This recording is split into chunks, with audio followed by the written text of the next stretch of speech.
사무엘하 4장 말씀입니다. 구약성경 사무엘하 4장 1절부터 마지막 절인 12절까지의 말씀입니다.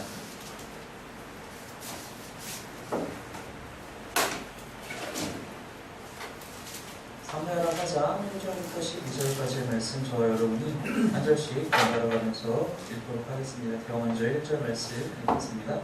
사울의 아들 이스보셋은 아브넬이 헤브론에서 죽었다함을 듣고 손에 맥이 풀렸고 온 이스라엘이 놀라니라. 사울의 아들 이스보셋에게 군주이간 두 사람이 있으니 한 사람의 이름은 바하나요 한 사람의 이름은 레갑이라. 베냐민 족속 베레스 사람 림몬의 아들들이라. 그외로 베냐민 지파에 속하였으니 일찍이 보헤롯 사람들이 깃다임으로 도망하여 오늘까지 거기에 오고 하노더라. 사울의 아들 요나단에게 다니는 아들 하나가 있었으니 이름은 미비보셋이라. 전에 사울과 요나단이 죽은 소식이 이스라엘에서 오래에 그의 나이가 5살이었는데 그 유모가 놓고 돌아갈 때 그들이 도망하다가 아이가 떨어져 절개되었더라. 보헤롯 사람 림몬의 아들 레갑과 바하나가 길을 떠나 볕이 쬐 때쯤에 이스보셋의 집에 이르니 마침 그가 침상에서 낮잠을 자는지라. 레갑과 제 형제 바하나가 길가지로 운치하고 집가운데 들어가서 그의 배를 찌르고 도망하였더라. 그들이 집에 들어가니 이스보셋이 침실에서 침상 위에 누워있는지라. 그를 쳐 죽이고 목을 베어 그의 머리를 가지고 밤새도록 아라바 길로 가. 헤브론에 이르러 다윗 왕에게 이스보셋의 머리를 드리며 아뢰되 왕의 생명을 하려 하던 원수 사울의 아들 이스보셋의 머리가 밀리나이다. 여호와께서 우리 주 대신 왕의 원수를 사울과 그의 제사장에게 갚으셨나이다. 다윗이 보헤롯 사람 림몬의 아들 레갑과 그의 형제 바하나에게 대답하여 그들에게 이르되 내 생명을 여러 환난 가운데서 건지신 여호와께서 살아계심을 두고 맹세하노니 저는 사람이 내게 알리기를 보라 사울이 죽었다 하며 그가 좋은 소식을 전하는 줄로 생각하였어도 내가 그를 잡아 시글락에서 죽여서 그것을 그 소식을 전한 각도로 생각하되 하물며 악인이 의인을 그의 집 침상 위에서 죽인 것이겠느냐. 그런즉 내가 악인의 피 흘린 죄를 너희에게 갚아서 너희를 이 땅에서 없이 하지 아니하겠느냐 하고 그들에게 명령하되 곧 그들을 죽이고 수족을 내어 헤브론 문가에 매달고 이스보셋의 머리를 가져다가 헤브론에서 아브넬의 무덤에 매장하였더라. 우리 사무엘하 4장의 말씀을 우리 같이 본문을 읽었지만 아마 읽으시면서 왠지 데자뷰 같은 느낌이 아마 있었을 것 같아요. 왜냐, 똑같이 다윗 앞에 누군가 찾아옵니다. 찾아와서 제가 당신을 대신해서 이 사람을 죽였습니다 하고 이야기를 해요. 그런데 똑같이 그 사람들은 다 죽임을 당하게 돼요. 어디에 있었던 내용입니까? 바로 우리가 몇 주 전에 봤었던 사무엘하 1장에 있었던 말씀이랑 유사합니다. 사무엘하 1장에서는 한 아말렉 청년이 찾아와서 다윗에게 이렇게 이야기를 합니다. 사울왕이 전투에 패배해서 도망다닐 때에 사울왕이 나에게 부탁해서 내가 사울왕을 죽였습니다. 그래서 이렇게 갖고 왔습니다. 전리품들을 갖고 왔습니다. 다윗이 그 얘기를 듣자마자 어떻게 여호와의 기름 부음 받은 자를 너가 감히 해할 수 있느냐. 그리고 그 아말렉 청년을 죽여버립니다. 물론 그 아말렉 청년이 실제로 사울왕을 죽였느냐. 사무엘상 마지막 장에서의 기사를 확인을 하면은 우리가 지난번에 같이 말씀 나눴지만 사울은 스스로 목숨을 끊었고 마침 그 근처에 있던 아말렉 청년의 것을 보고 다시 자신의 공인냐 이제 거짓으로 다윗에게 이야기했었던 것이죠. 어쨌든 그것이 어찌 되었든지 간에 결국에 그 청년은 죽임을 당했어요. 오늘 본문에서도 보니까 똑같은 일이 발생을 하는데 어떤 일이냐, 이스보셋을 두 사람이 찾아와서 죽입니다. 그 두 사람은 5절에 나와 있는 것처럼 보헤롯 사람 림몬의 아들 레갑과 바하나라는 사람입니다. 이 사람들은 베냐민 지파 사람들이에요. 즉 사울 왕이 속해 있었던 베냐민 지파의 사람들입니다. 그렇다면 이스보셋, 당연히 사울의 아들인 이스보셋도 자기들과 같은 지파, 우리말로 치면 친척 관계의 사람인 것인데 이 둘이 찾아가서 이스보셋을 잠자고 있을 때 죽이고 그 목을 잘라서 다윗에게 찾아갑니다. 다윗에게 찾아와서 하는 이야기가 내가 당신의 대적을 이렇게 죽여서 갖고 왔습니다. 다윗은 여기서 또 한 번 똑같이 얘기를 하죠. 어떻게 너희가 감히 의인을 그렇게 죽일 수가 있느냐. 너희가 흘린 피는 너희 머리 위에 있을 것이다. 너희에게 갚을 것이다. 그리고 결국 마지막 절에 보니까 그들을 죽이고 수적을 베어 헤브론 못밤에 매달고 그렇게 해서 그들에게 벌을 주는 장면으로 오늘 사장이 마치게 됩니다. 아주 비슷한 사건이에요. 아주 비슷한 사건이기 때문에 우리가 사무엘하 1장을 나눴을 때의 말씀처럼 그때 이제 같이 말씀 나올 때 여호와께서 기름 부으심 받은 자를 함부로 대할 수 없다라는 그 구절을 통해서 바로 여호와께서 기름 부으신 자 바로 그리스도 예수, 그러니까 그리스도 예수를 올바로 섬기는 것, 온전히 섬기는 것이 우리에게 너무나 중요하다 이 말씀을 나눴었는데요. 오늘 본문도 우리가 그렇게 가야 하느냐? 오늘 본문이 그 사건과 상당히 유사하지만 다른 점들이 있습니다. 첫째 무엇이 다르냐? 찾아온 사람이 달라요. 첫 번째 사무엘하 1장에서는 아말렉 사람이 사울왕을 죽였다라고 거짓을 구하면서 찾아옵니다. 아말렉은 우리가 알다시피 이방인이에요. 이스라엘 사람이 아닙니다. 오늘 찾아온 사람은 고헤롯 사람 림몬의 아들 레갑과 바하나입니다. 이들은 베냐민 지파 즉 이스라엘 사람이에요. 동족이에요. 그게 첫 번째로 다르고요. 두 번째로 다른 것은 무엇이냐면은 사울과 이스보셋의 차이가 있는데 첫 번째는 사울은 여호와께서 기름 부으신 자예요. 사무엘을 통해서 첫 번째 왕으로 이스라엘의 첫 번째 왕으로서 하나님께서 기름 부으신 자가 바로 사울 왕입니다. 이스보셋은 하나님께서 기름 부으신 자냐? 그렇지는 않아요. 이스보셋이 처음에 어떻게 왕이 됩니까? 우리가 1장의 말씀에서 봤지만 아브넬, 우리가 오늘 1절에서 이제 아브넬 이야기가 나왔는데 바로 지난주 내용에서 아브넬이 요압에게 죽임을 당하게 되죠. 이 아브넬이 이 이스보셋을 급히 빼내서 자기가 다른 지역으로 넘어가서 스스로 왕을 세우게 됩니다. 즉 사람이 세운 왕이에요. 아브넬이 개인의 욕심 때문에 개인의 욕망 때문에 세웠던 왕이라는 것입니다. 세 번째 무엇이 다르냐? 사울은 다윗 왕을 대적했던 사람입니다. 근데 이스보셋은 사실 그렇지는 않아요. 이스보셋은 스스로에게 왕이 되고자 하는 의지가 있었다라고 우리가 성경을 통해서 볼 수는 없어요.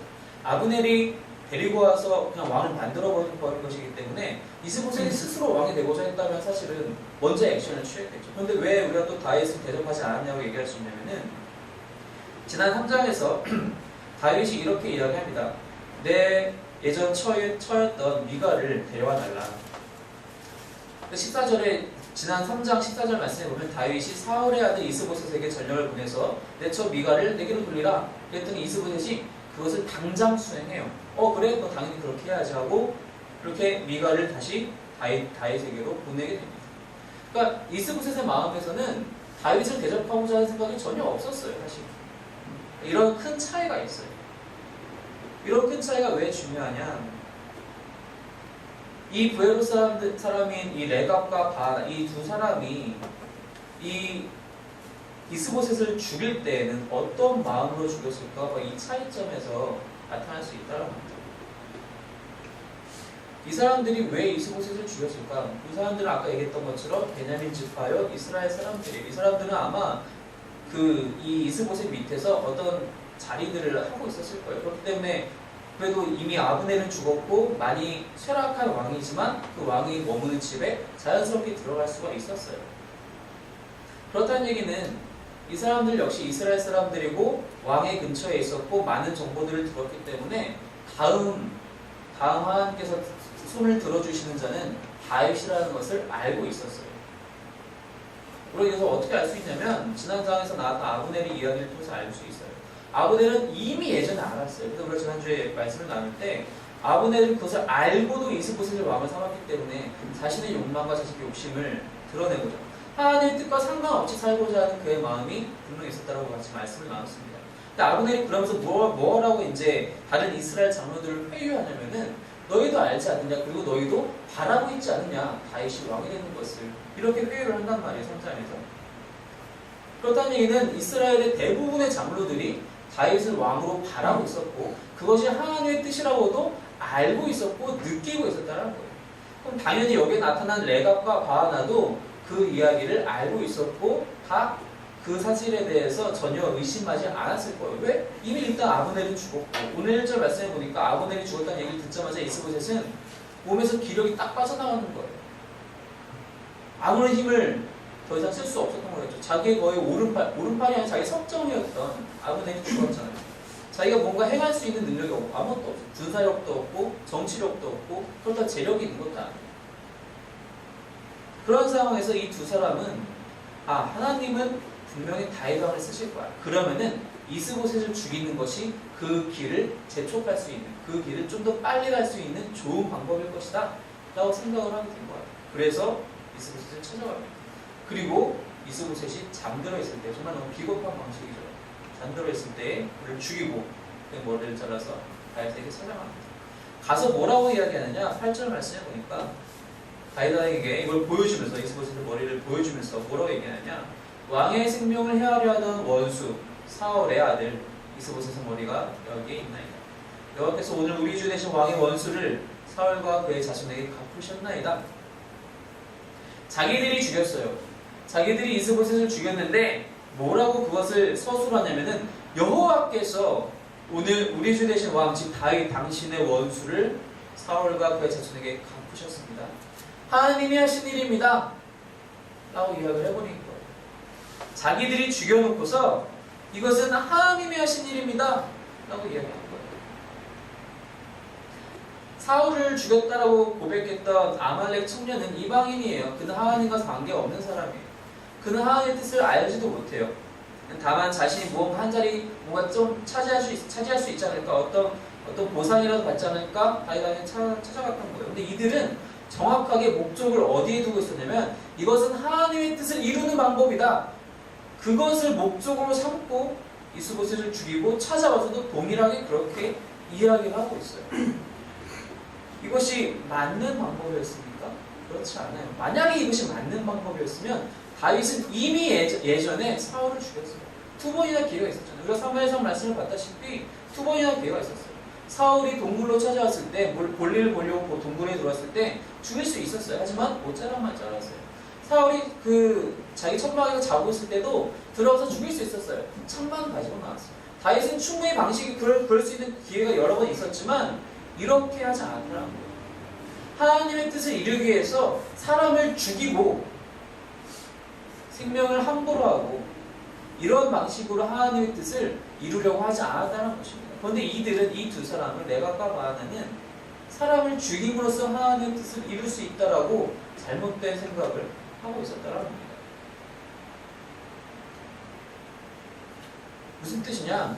우리가 종종 이것은 하나님의 뜻이다, 이것은 하나님의 사역이다라고 생각하고 행동할 때 우리의 방식은 전혀 하나님의 방식이 아닐 때가 많이 있다는 것입니다. 우리는 이것은 정말 지고지순한 목적이다, 하나님이 나에게 강렬하게 바라시는 사명이다 라고 생각하고 행동을 하는데, 그 행동 자체는 하나님이 정말 원치 않으시는, 하나님이 정말 싫어하시는 방식으로 행할 때가 있다는 것입니다. 어떤 예가 있을까요? 전도를 예를 들어볼까요? 하나님이 우리에게 전도를 원하십니다. 이걸 원하는 걸 떠나서 그것을 뛰어넘어서 우리에게 명령으로 주셨어요. 사실 지상명령이잖아요. 가서 온 땅으로 제자를 삼으라. 예수님께서 분명히 승천하셔서 말씀하셨던 부분이에요. 전 당연히 우리는 전도를 해야 합니다. 하나님의 뜻이란 것 의심할 수가 없어요. 그런데 우리가 실제로 전도를 할 때 우리의 방식은 좀 가관할 때가 좀 많이 있어요. 예전에도 제가 한번 언급을 했었던 것 같은데, 한 청년이라는 얘기를 하는데, 이제 직장을 다니는 청년인데 자기 직장 상사 중에 한 명이 교회를 열심히 다닌대요. 거기까지는 좋아요. 근데 그분이 이 사람 저 사람에게 계속 이제 이런저런 얘기를 하는, 자기가 교회 다니면서 뭐 교회에서 받았던 은혜, 자기가 뭐 이번에 당선교회를 다녀왔는데 어떻게 해서 하나님의 놀라운 사랑과 놀라운 은혜에 대해서 날마다 이렇게 얘기한대요. 여기까지 들으면 와, 그 사람 정말 대단한 사람이구나, 정말 회사에서 열심히 전도하려고. 근데 문제는 뭐냐면은 그 사람이 그것만 해요. 회사에서 일을 안 해요. 회사에서 자기 일은 다 남들한테, 자기가 직급이 있으니까 자기 윗사람들한테 다 돌려고, 자기가 해야 할 일조차 자기가 안 하고 다른 사람들한테 다. 점심시간이 1시간인데 점심시간 혼자 2시간 써요. 아, 수다 떠느라. 그 얘기 하려고 수다 떠느라. 그분을 그 얘기만 듣고 함부로 판단할 수 없겠지만, 만약에 그러한 분들이 그렇게 회사 생활을 하시고 교회에 가셔서 뭐 우리처럼 셀모임을 할 때 뭐라고 얘기할까요? 제가 이번 주에도 한 주간 회사에 가서 열심히 전도했습니다. 열심히 수고하셨어요, 자매님, 형제님. 맞습니까? 이게 맞는 방법입니까? 이게 하나님이 원하시는 방법입니까? 그 청년은 그 직장생활 때문에 더 교회가 싫어졌어요. 믿는 사람이 어떻게 저럴 수가 있느냐? 나도 한때 예수님을 믿었지만 저 사람 정말 너무하다. 어떻게 저 사람이 예수 믿는다고 자신 있게 얘기할 수 있느냐? 학교 다닐 때도 그런 사람 종종 보죠. 선배가 같이 팀 프로젝트를 해도 자기는 아무것도 안 하고 놀고 먹고, 후배들이 열심히 준비해서 그것을 학점 따려고 하고, 학교에서 그렇게 술 마시고 그렇게 욕하고, 근데 자기 주일은 교회 가야 된다면서 그런 스터디 그룹 다 빠지고, 누가 그것을 보고 아, 저 사람 신실한 그리스도인다 라고 얘기할 수 있겠습니까? 우리의 삶 속에서 사람을 살리려는 노력이 하나도 없이 오히려 사람들의 마음속에서 예수 그리스도를 죽이고 있는데, 그것을 어떻게 우리가 전도라고 얘기할 수 있겠습니까? 또 한 가지, 하나님께서는 우리 안에 있는 모든 죄들에 대한 전적인 회개를 원하십니다. 이것도 너무나도 자명한 하나님의 뜻이고 우리에게 원하시는 하나님의 마음이에요.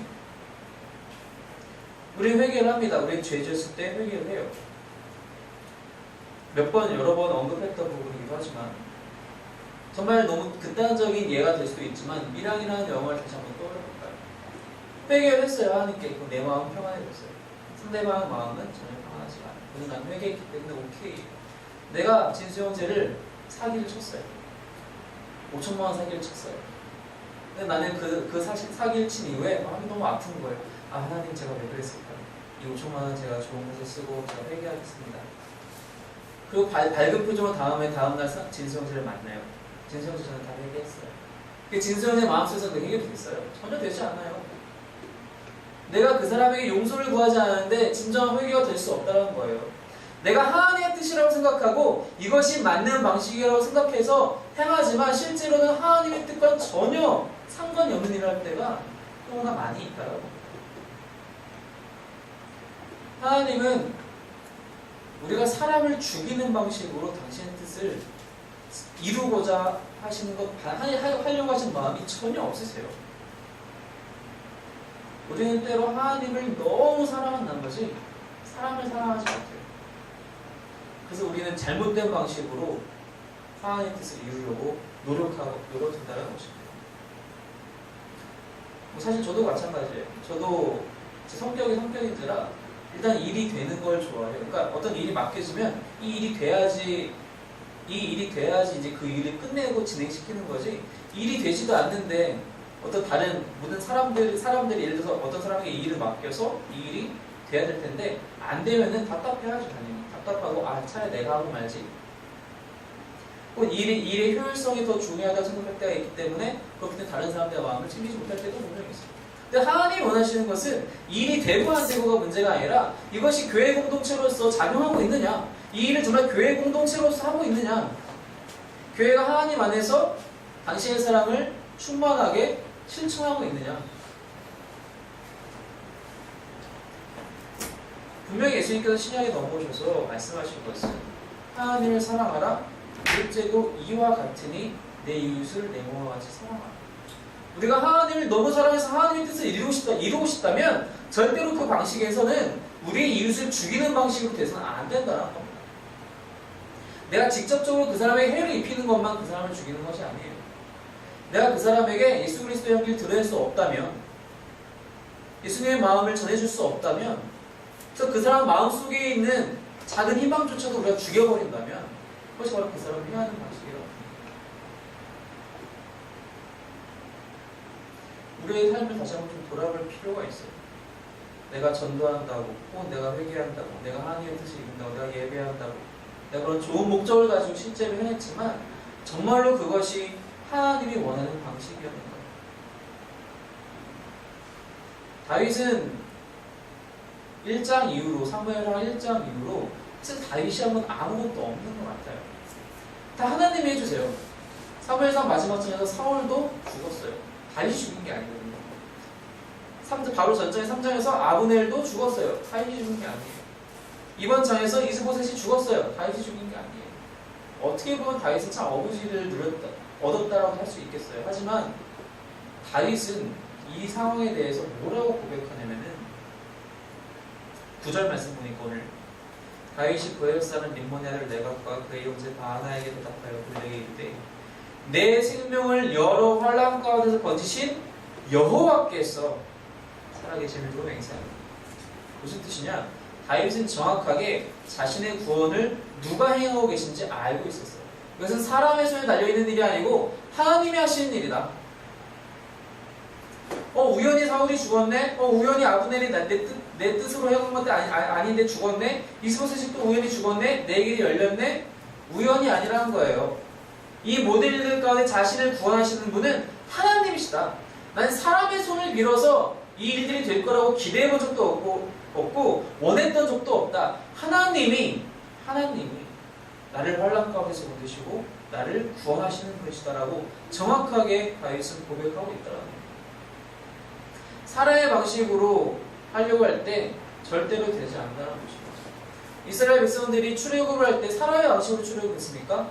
어린 양의 피를 뿌린다고 해서 자신이 죽지 않을 거라고 누가 생각할 수 있어요? 아무 생각할 수 없어요. 아니 그날 심지어 장자들이 다 죽을 거라고 심지어 누가 믿겠습니까? 믿을 수 없어요. 멀쩡히 살아있었는데 멀쩡히 숨쉬고 있고 멀쩡히 뛰어노는 애가 어떻게 그날 갑자기 죽어요? 말이 안 돼요. 그걸 막겠다라고 양의 피를 뿌려요? 그런다고 그 아기를 살릴 수 있어요? 말이 안 돼요. 근데 하나님의 방식은 그런 거예요. 홍해가 갈라져? 말이 안 돼요. 어떻게 해서 육로를 찾아야 되는 것이 당시 이스라엘 백성들이 할 수 있는 유일한 기회를 생각했을지 모르지만 하나님의 방식은 그러지 않았어요. 하나님이 이스라엘 백성들을 구원하실 때는 당신의 방식을 사용하셨지 사람의 방식을 사용하신 적이 한 번도 없다는 거예요. 우리를 사용하실 때도 마찬가지라는 겁니다. 우리를 구원하실 때도 우리의 방식대로가 아니라 하나님의 방식, 즉 예수 그리스도께서 십자가에서 죽으심으로 하나님 당신 스스로가 죽으심으로 우리를 구하셨던 것처럼 우리를 통하여서 당신의 사역을 감당하실 때에도 우리가 생각하는 방식이 아니라 하나님의 방식대로 분명히 이루실 거라는 사실입니다. 우리는 늘 계획합니다. 이번 사역을 위해서 우리가 어떻게 준비할 것이냐, 이번에 총동원 주일이 있는데 우리가 어떻게 준비할 것이냐, 몇 명을 데리고 올 것이냐, 어디다가 회식 장소를 잡아야 될 것이냐, 어떻게 셀모임을 하고 어떻게 교제를 만들 것이냐 늘 고민하고 계획해요. 나쁘진 않아요. 여기 기도를 함께 한다면 나쁘지 않아요.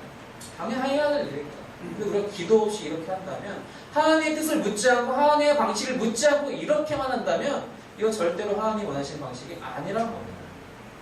내가 아무리 지성이 뛰어나서 성경을 열심히 연구하고 좋은 교재를 만들어도 내가 기도하면서 하나님의 뜻과 하나님의 방식을 묻지 않으면 그 교재는 그냥 쓰레기에 불과해요. 그냥 흩날리는 이면지에 불과하다는 거예요. 아무 의미 없어요. 내가 열심히 나아가서 내 주변 사람들에게 하나님의 말씀을 선포하고 그들에게 하나님을 믿으라고, 교회에 나오라고 아무리 얘기해도 기도하지 않고 하나님의 뜻대로 하나님의 방식대로 하지 않으면 허공에 맺힌 메아리와 별 차이가 없다는 거예요. 하나님은 놀라울 정도로 당신의 방식대로 일하시고 그것이 늘 우리 이상을 뛰어넘어요. 그게 참 우리에게는 감사한 일이에요. 내 뜻대로 할 수 없도록 아예 원천 봉쇄를 하시는 거예요.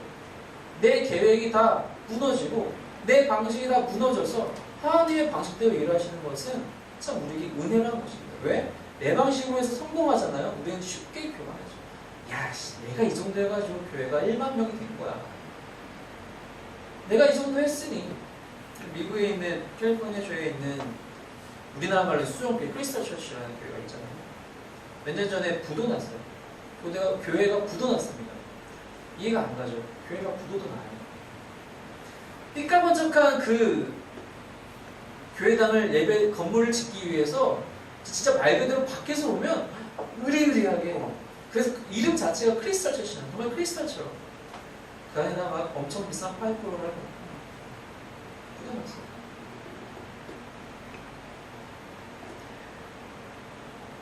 그 윌로우 크릭 교회라고, 윌로우 크릭 커뮤니티 처치라는 교회가 있는데 거기도 이제 다양한 사역으로, 특히 청소년 사역이라든지 여러 사역으로 유명한 교회예요.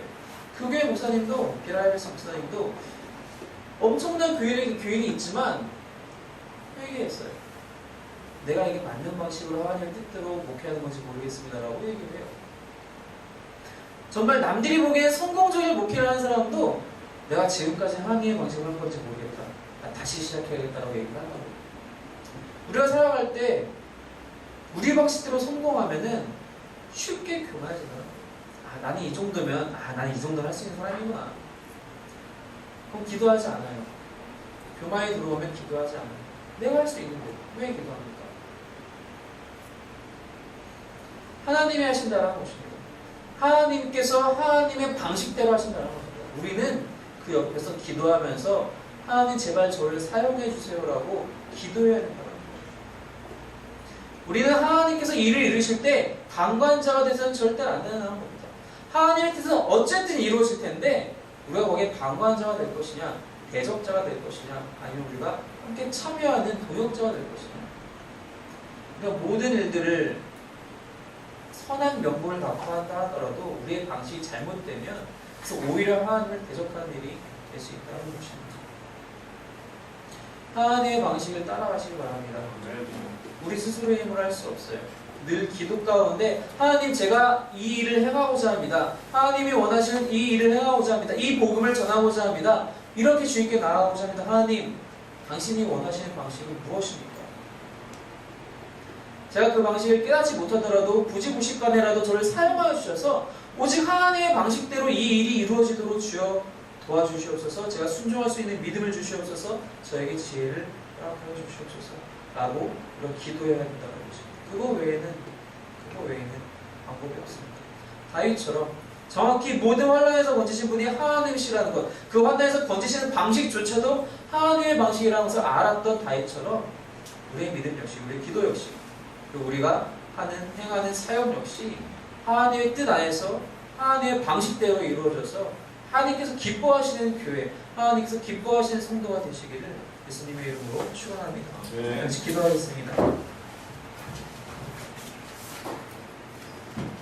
자, 기도할 때 하나님, 우리가 늘 날마다 기도 가운데 주님의 뜻을 묻게 하시고